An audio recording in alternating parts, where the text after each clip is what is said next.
مسلم ہے محمد سے صدا صدیق اکبر کی، مسلم ہے محمد سے صدا صدیق اکبر کی، نہیں بھولی پھر دنیا پھر ادا صدیق اکبر کی، اور اس سے بڑھ کے کیا ہوگی ثنا صدیق اکبر کی۔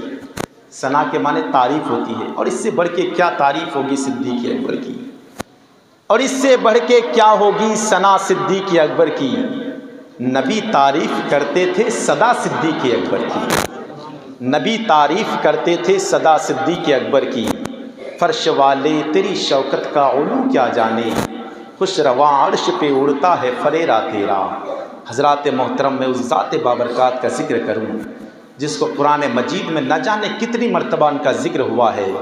رب ارشاد فرماتا الذی جاء بالصدق وصدق بہ اولئک ھم المتقون۔ قرآن نے جس کو سچا کہا ہے، قرآن نے جس کو سچ کہا ہے، کس کی مجال ہے کہ اس کو جھٹلا سکتا ہے۔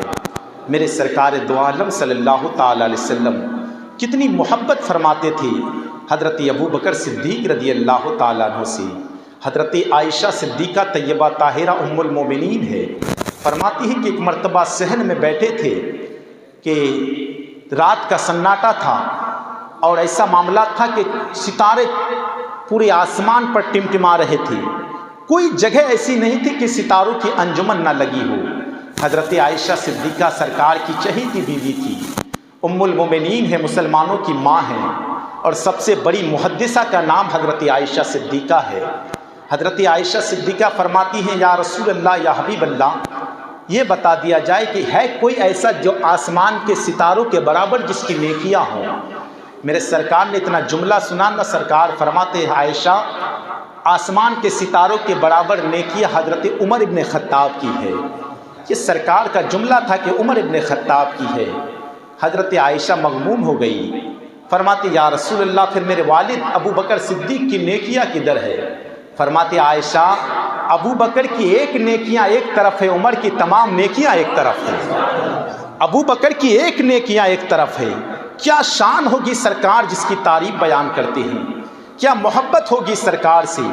حضرت ابو بکر صدیق رضی اللہ، وہی عائشہ صدیقہ طیبہ طاہرہ فرماتی ہے حضرت ابو بکر صدیق کو ابو بکر بعد میں لقب ملا، آپ کا اصل نام تو عبداللہ ہے، اللہ کا بندہ ہے۔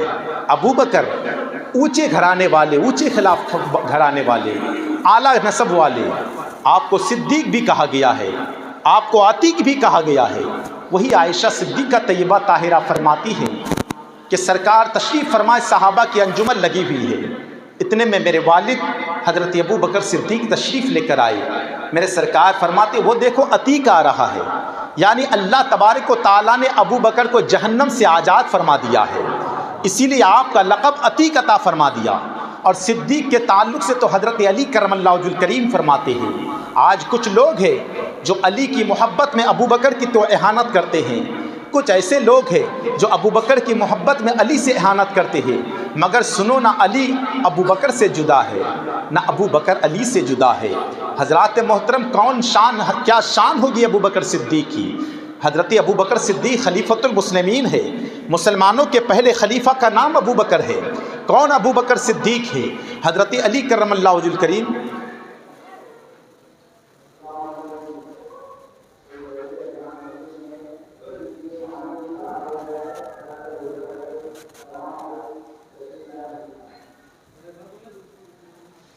درود پاک پڑھیں، اللہم صلی علی سیدنا شفیعنا حبیبنا مولانا محمد بارک وسلم، صلو علیہ الصلوۃ والسلام علیک یا رسول اللہ صلی اللہ علیہ وسلم۔ میں عرض کر رہا تھا کیا شان ہوگی ابو بکر صدیق کی۔ حضرت علی کرم اللہ وجہ الکریم فرماتی اس لیے صدیق آپ کو اس لیے کہا گیا کہ آپ ہمیشہ سچ بولا کرتے تھے، اسی لیے صدیق کہا گیا۔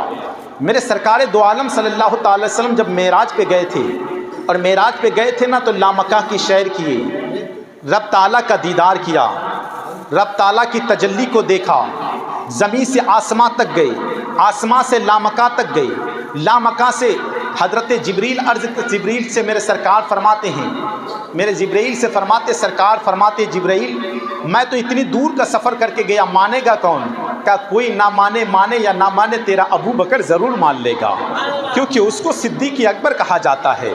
ابو بکر صدیق کوئی معمولی ذات کا نام تھوڑی ہے، میرے سرکار نے جس کو مسلح دے دیا ہو اس ذات کا نام ابو بکر صدیق ہے، سرکار نے جن کے پیچھے نماز ادا کی اس کا نام ابو بکر صدیق ہے کوئی ایسا ابو بکر جیسا جانثار ہو جس نے نبی کے لیے سب کچھ قربان کر دیا ہے کوئی ابو بکر جیسا جس کی عظمت اور جس کی رفت کسی کے کون سمجھ سکتا ہے؟ میرے سرکار دو عالم صلی اللہ تعالی علیہ وسلم معراج پہ گئے نا، تو جانے کے بعد کہا کہ وہاں ابو بکر کی آواز کو سنا ہے، پتہ یہ چلا کہ یار سے جدا نہیں ہے۔ میرے سرکار اتنی محبت کرتے ہیں، حضرت عمر ابن خطاب اور حضرت ابو بکر صدیق پہ کسی بات کا جھگڑا ہو گیا، جھگڑا اس لیے تھوڑی سی بحث ہو گئی، بحث ہونے کے بعد عمر ابن خطاب کو حضرت ابو بکر صدیق نے کچھ کہہ دیا، اور جب کہہ دیا نا تو ابو بکر برا مان گئی، حضرت عمر برا مان گئی، اور برا ماننا تھا حضرت ابو بکر ان کے دروازے پر بار بار گئے منانے کے لیے، لیکن عمر ہے کہ ماننے کو تیار نہیں، آج حضرت ابو بکر صدیق مصطفیٰ کی بارگاہ میں ہے، چہرہ غمگین ہے، کہا یا رسول عرض کیا ہے؟ کہا کہ یا رسول اللہ کچھ مجھ سے معاملات ہو گیا عمر کی بارگاہ میں منانے کے لیے بار بار جا رہا ہوں، عمر ہے کہ ماننے کو تیار نہیں۔ میرے سرکار نے عمر کو بلایا، عمر کو بلانے کے بعد کہا عمر تجھے پتہ ہے کہ ابو بکر کون ہے؟ جس نے میری ذات کے لیے ہر چیز کو قربان کر دیا، کیا تم میرے خاطر ابو بکر کو معاف نہیں کرتے؟ عرض کرتے جب اتنا کہنا تھا عمر ابن خطاب کی آنکھوں سے آنسو بہنے لگے، یا رسول اللہ میں کون ہوتا ہوں جو تیرے یار کو رلائے؟ اللہ یہ ذات ابو بکر صدیق رضی اللہ تعالیٰ عنہ کی ہے۔ میرے مصطفیٰ جان رحمت صلی اللہ تعالیٰ علیہ وسلم ایک جگہ پہنچے نا، ایک جگہ سرکار نے ظہر کی نماز پڑھائی، اور نماز پڑھانے کے بعد دو صحابی آپس میں جھگڑ رہے تھے، سرکار صلح کرانے کے لیے گئی اور بلال حبشی سے کہا بلال جب میں اگر آنے میں لیٹ ہو جائے دیر ہو جائے نا تو ابو بکر سے کہنا کہ میرے مصلے پر چڑھ کر نماز پڑھا دی۔ کتنا خوش قسمت ہے ابو بکر صدیق جس کے مصلے پر میرے مصطفیٰ نے نماز پڑھائی ہے، کیا شان ہوگی ابو بکر صدیق کی۔ حضرت ابو بکر صدیق جب عصر کے اذان ہوئی نا، حضرت ابو بکر صدیق سے بلال نے عرض کیا حضور نماز پڑھائے، سرکار کا حکم بھی ہے نماز پڑھانے کا۔ حضرت ابو بکر صدیق نماز پڑھا رہے ہیں، نماز عصر کی ہے، توجہ کے ساتھ سننا ہے نا۔ آج کوئی کہنے والا کہتے کہ معاذ اللہ نماز میں اگر نبی کا خیال آئے تو نماز باطل ہو جاتی ہے، ان سے کہہ دو تیرا عقیدہ باطل ہے۔ ارے صحابہ کا عقیدہ یہ تھا کہ اگر نبی کا خیال نماز میں آ جائے تو مقدر کی معراج ہو جایا کرتی ہے، یہ صحابہ کا عقیدہ تھا۔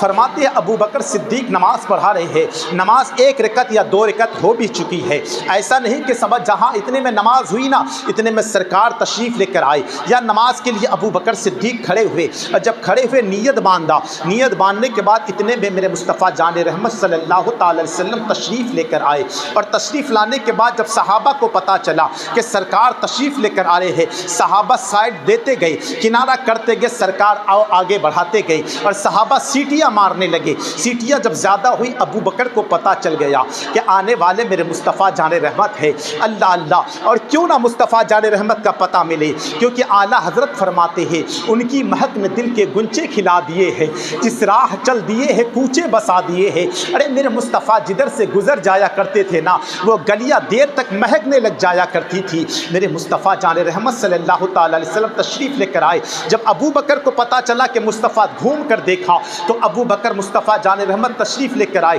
میرے سرکار نے اشارہ بھی کیا لیکن ابو بکر پیچھے ہٹے، مصطفیٰ کو آگے بڑھائی۔ نماز ختم ہوگی، نماز پڑھانے کے بعد میرے مصطفیٰ جان رحمت صلی اللہ تعالی علیہ وسلم نے ارشاد فرمایا ابو بکر تجھے کس نے روکا تھا نماز پڑھانے سے؟ اللہ اللہ، جملہ سنو ابو بکر صدیق کا، طرف جاؤ اپنے ماں باپ کو قربان کر دو مصطفیٰ جان رحمت کے قدموں پہ۔ حضرت ابو بکر صدیق فرماتے ہیں ابو قحافہ کے بیٹے کی کیا مجال ہے کہ مصطفیٰ جان رحمت صلی اللہ علیہ وسلم کائنات کے سردار کا امام بنا پھرے، کائنات کے سردار ان کے پیچھے نماز پڑھے، اور ابو بکر ابن قحافہ مصلی پر نماز پڑھائی۔ اور میں ایک جملہ آپ کے سامنے عرض کر دوں، یہ تو بات ابو بکر صدیق کی، اے ابو بکر صدیق نماز پڑھاتے بھی کیسے؟ ابو بکر نے پیچھے مڑ کر دیکھا، مڑ کر دیکھنے کے بعد پتہ یہ چلا لگا کہ سرکار پیچھے ہے، ابو بکر پیچھے ہٹ گئے۔ ابو بکر نماز کیوں نہ پڑھائی؟ ابو بکر سوچے نماز کیسے پڑھاؤ؟ ارے سامنے تو قبلہ تھا اور پیچھے دیکھا تو قبلے کا بھی قبلہ تھا۔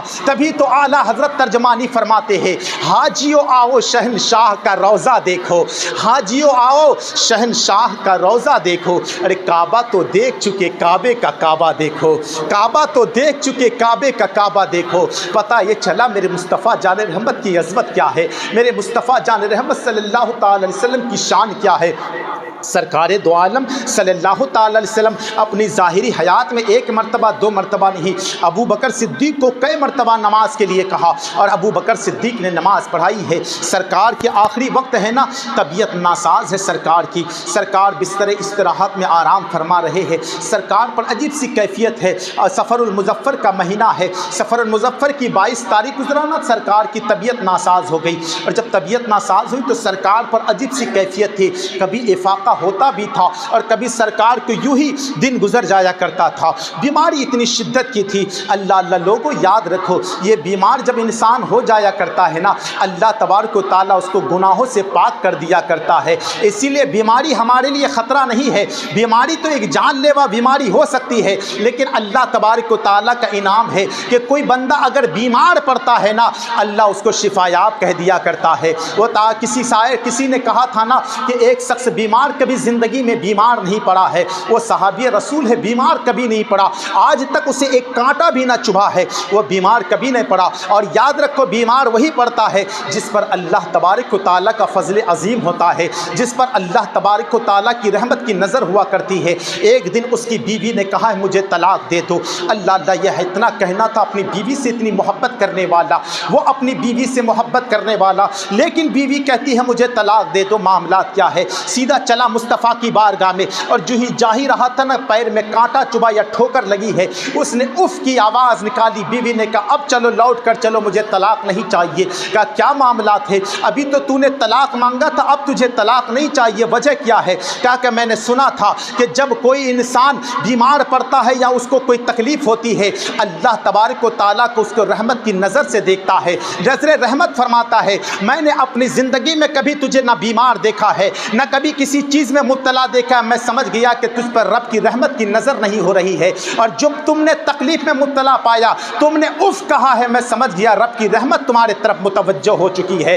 پتہ یہ چلا کہ کوئی انسان اگر بیمار پڑتا ہے نا، رب تعالیٰ کی رحمت اس کی طرف متوجہ ہوا کرتی ہے۔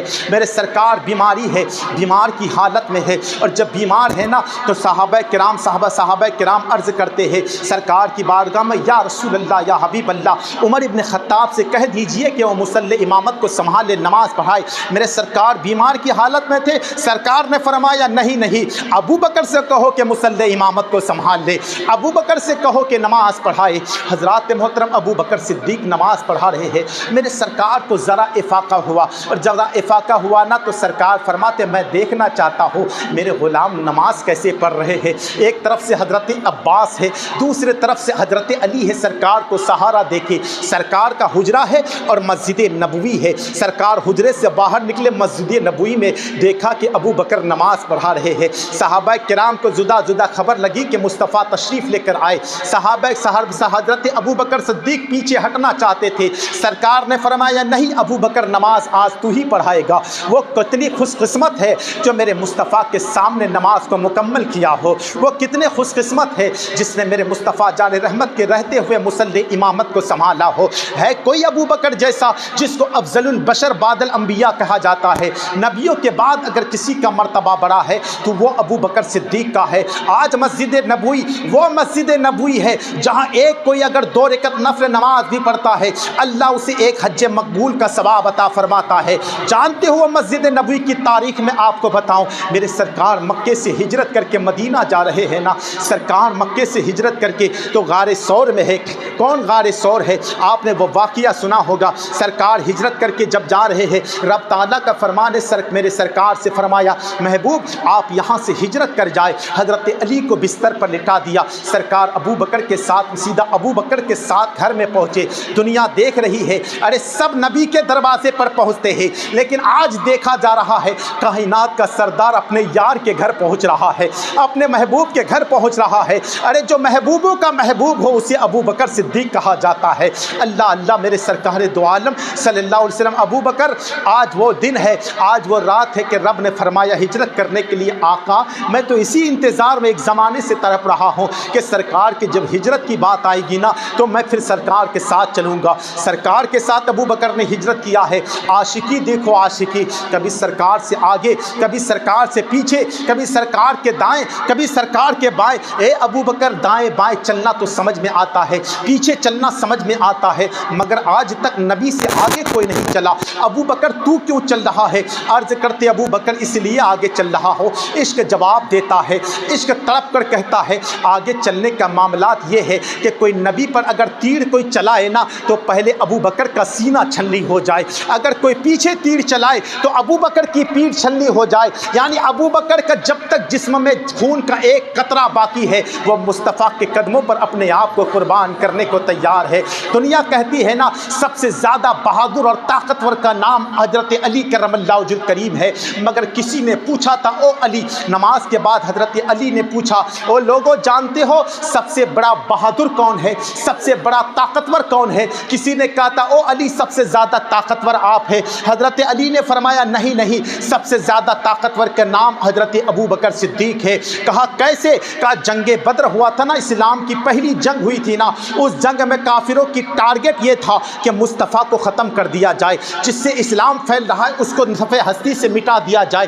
جانتے ہو ہم تو اپنے مد مقابل سے لڑ رہے تھے، جو میرے طاقتور جو میرے ساتھ مقابلہ کر سکتا تھا میں اس سے لڑ رہا تھا، عمر اس سے لڑ رہا تھا، عثمان اس سے لڑ رہا تھا، مگر ابو بکر وہ جو مصطفیٰ کی حفاظت کر رہا تھا، اس کے پیچھے کوئی بھی پڑ سکتا ہے، اپنے وقت کا رستم بھی پڑ سکتا ہے، اپنے وقت کا بہادر بھی پڑ سکتا ہے، مگر ابو بکر سے زیادہ طاقتور کوئی نہیں ہو سکتا، اس لیے کہ بدر کے میدان میں مصطفیٰ کی حفاظت کرنے والے کا نام ابو بکر صدیق ہے۔ حضرات محترم وہی جو سرکار دو عالم صلی اللہ علیہ وسلم کا جانثار صحابی غار ثور میں گئے، غار ثور میں سانپ نے ڈنک مارا واقعہ آپ نے سنا ہے، وہاں سے نکلے ہیں نا تو نکلنے کے بعد سرکار کے پاؤں مبارک پہ ورم آ گیا۔ میں آپ کو بتا دوں جنگ واقعہ فیل ہوا تھا، اصحاب فیل، قرآن پاک میں جس کا تذکرہ ہے الم تری کیف فعل ربک باصحاب الفیل، یہ پورے سورہ قرآن کی آیت جس کو سورہ فیل کے نام سے جانا جاتا ہے، یہ کب ہوا تھا؟ میرے مصطفیٰ جان رحمت صلی اللہ تعالی علیہ وسلم کے پیدائش سے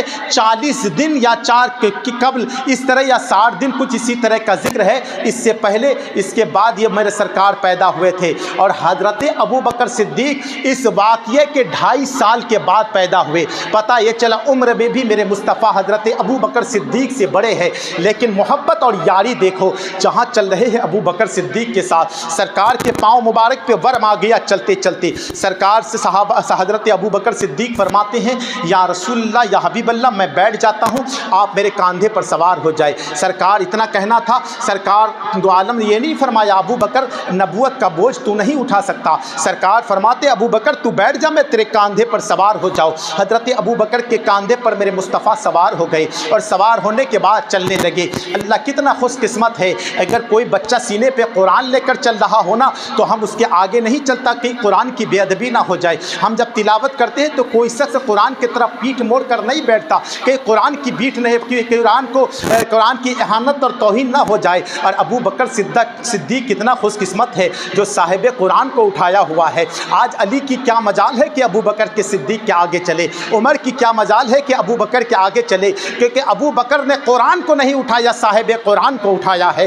حضرات جب مدینہ پہنچے ہیں نا، مدینہ پہنچنے کے بعد سرکار نے اونٹنی کو چھوڑ دیا، سیدھا ابو ایوب انصاری گھر کے سامنے اب سے اونٹنی رک گئی ہے۔ سرکار دو عالم صلی اللہ تعالی علیہ وسلم نے مسجد کی تعمیر کرنے کے لیے کہا کہ ایک مسجد کی تعمیر کی جائے۔ کہا کیسے؟ کہا 2 یتیم بچے ہیں، اس کی یہ زمین زمین ہے، کہا کہ اس کے پیسے ادا کی جائے۔ اس کے پیسے دینے والے حضرت ابو بکر صدیق نے 1,000 یا 10,000 درہم عطا کیا، جس کی وجہ سے مسجد نبوی کی زمین خریدی ہے، اور اسی زمین جہاں 1-2 رکعت نفل پڑھنے والوں کا حج کے برابر ثواب ملا کرتا ہے، وہ زمین کسی اور کے نہیں ہے، ابو بکر صدیق کی خریدی ہوئی ہے۔ جو آج ابو بکر صدیق کی مخالفت میں نہ جانے پروپیگنڈا کرتے ہیں اور حضرت علی کو افضل بتاتے ہیں، حضرت ابو بکر صدیق کی مخالفت کرتے ہیں، ان سے کہہ دو کہ ابو بکر صدیق کی وہ ذات ہے جو مصطفیٰ کے ساتھ میں بھی لیٹے ہوئے ہیں، اور ابو بکر وہ ذات ہے جن کے پیسوں سے زمین خریدی ہوئی، اس زمین پر اگر کوئی نماز پڑھ لے تو حج کا ثواب عطا فرمایا جاتا ہے۔ کتنے خوش قسمت ہے، اس ذات کا نام ابو بکر صدیق ہے۔ جب ابو بکر صدیق کے وصال کے باکمال کا دن ہوا نا، وقت ہوا، تو ابو کو لوگوں نے کہا کہاں دفن کیا جائے؟ سرکار کسی کو جہاں جنت البقیع میں دفن کر دیا جائے، کسی نے کچھ اور کہا ہوگا۔ حضرت عائشہ صدیقہ فرماتی ہے کہ جب میرے والد ابو بکر صدیق جب تک دنیا میں رہے اپنے یار کے ساتھ رہے، میری تمنا یہ ہے کہ ان کو بھی اپنے یار کے ساتھ دفن کیا جائے۔ دروازہ بند کیا ہوا ہے، ابو بکر صدیق کا جنازہ سامنے رکھ دیا گیا اور فرمایا کہ حبیب سے ملنے کے لیے مشتاق ہے۔ اتنا کہنا تھا، دروازہ روضہ رسول کا خود بخود کھل گیا ہے، ابو بکر صدیق کے لیے دروازہ خود کھل گیا ہے۔ پتہ یہ چلا کہ وہ یار کیسا یار ہوا کرتا ہے جو جنگ میں بھی مصطفیٰ کے ساتھ ہے، حجر میں مصطفیٰ کے ساتھ ہے، سفر میں مصطفیٰ کے ساتھ ہے، اور آج قبر میں بھی مصطفیٰ کے ساتھ ہے۔ اور حضرت انس رضی اللہ تعالیٰ عنہ فرماتے ہیں، جلیل القدر صحابی رسول ہے، حضرت انس فرماتے ہیں کہ میرے مصطفیٰ جان رحمت صلی اللہ تعالیٰ علیہ وسلم فرماتے ہیں کہ جب گئے تھے نا سرکار دو عالم صلی اللہ علیہ وسلم کا جنت کا نظارہ، تو سرکار فرماتے ہیں کہ ابھی کوئی چیز کے سامنے سرکار نے فرمایا میں نے ابھی جنت کا نظارہ کیا، یہاں کا نظارہ کیا، وہاں نظارہ کیا۔ ابو بکر صدیق نے فرمایا تھا کہ یا رسول اللہ، یا حبیب اللہ، ہمیں بھی جنت بتا دیا جائے، جنت کے بارے میں دکھا دیا جائے۔ تو سرکار فرماتے ہیں میرے ابو بکر سن لے، میرے صحابہ اور میرے تمام امتیوں میں سب سے پہلے جنتی کا نام ابو بکر صدیق ہے، سب سے پہلے جنت میں جانے والے کا نام ابو بکر صدیق ہے۔ کوئی اگر ابو بکر کا مقابلہ کر سکتا ہے؟ کون ذات ابو بکر صدیق کی ہے جو میرے مصطفیٰ کی یاری میں سب کچھ قربان کیا، جان قربان کر دیا، مال قربان کر دیا، یہاں تک کہہ دیا کہ جان ہے عشق مصطفیٰ، روز فضو کرے خدا، جس کو ہو درد کا مزہ، نازے دوا اٹھائے کیوں۔ اور اللہ اکبر، کسی شاعر نے کہا تھا، سمجھ بلبل کو پھول، پروانے کو چراغ، بس صدیق کے لیے تو اللہ کا رسول بس، صدیق کے لیے تو اللہ کا رسول بس۔ اسی لیے ابو بکر صدیق رضی اللہ تعالیٰ عنہ کی وصال باکمال 22 جمادی الاخری ہے، آپ ان کے نام سے محبتوں کا اظہار کریں۔ ایسا نہیں